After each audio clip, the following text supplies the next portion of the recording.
வீட்டில் அதிக பண விரயம் ஆகிறதா? இந்த விஷயங்கள் தான் காரணமாம். வாங்க இதனை பற்றி இந்த பதிவுல பார்க்கலாம். சம்பாதிக்கும் பணம் வீண் விரயம்தான் ஆகிறது, கையில் தங்காமல் போகிறது என்று உங்களுக்கு தோன்றுகிறதா?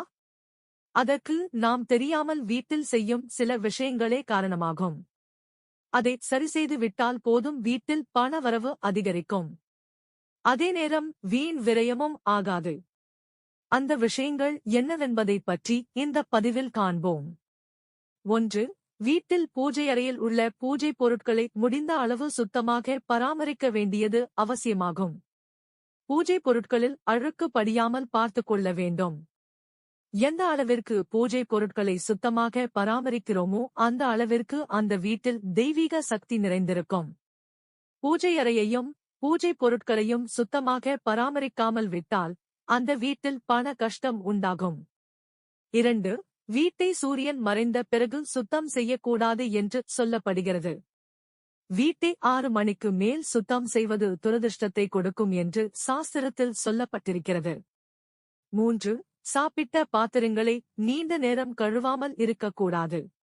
அவ்வாறு வைத்திருப்பதால் ஆரோக்கியத்தை பாதித்து நோய் உண்டாக்கும் வாய்ப்புகள் உள்ளது. வாஸ்து ரீதியாக இவ்வாறு வைத்திருப்பது பண கஷ்டத்தை ஏற்படுத்தும் என்று சொல்லப்படுகிறது. அதனால் சாப்பிட்ட பாத்திரத்தை முடிந்த அளவு விரைவாக கழுவி வைத்து விடுவது நல்லது. 4. வீட்டில் அழுக்கு துணி அதிகமாக சேராமல் பார்த்துக் கொள்ள வேண்டியது அவசியமாகும். பெண்கள் தலைமுடியை சீவிய பிறகு வீட்டிலே முடியே அப்படியே தரையில் விட்டுவிட்டு செல்லக்கூடாது. அது துரதிர்ஷ்டத்தை உண்டாக்கும் என்று சொல்லப்படுகிறது. வீட்டில் இருக்கும் உடைந்த பொருட்கள் எதிர்மறையான சக்தியை உண்டாக்கும் என்று சொல்லப்படுகிறது. இதனால் வீட்டில் சண்டை, பிரச்சனை, கருத்து வேறுபாடு, மனஸ்தாபம் ஏற்படும். எனவே உடைந்த பொருட்களை கண்டிப்பாக அப்புறப்படுத்தி விடுவது நல்லதாகும். 5.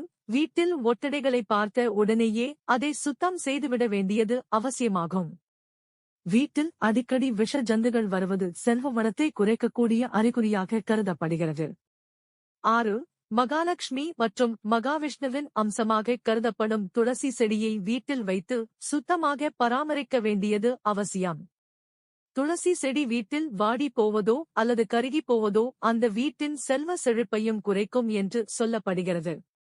இந்த விஷயங்களை கவனித்து சரிசெய்து பாருங்கள். உங்கள் வீட்டில் செல்வ வளம் மென்மேலும் அதிகரிக்கும். Thanks for watching this video.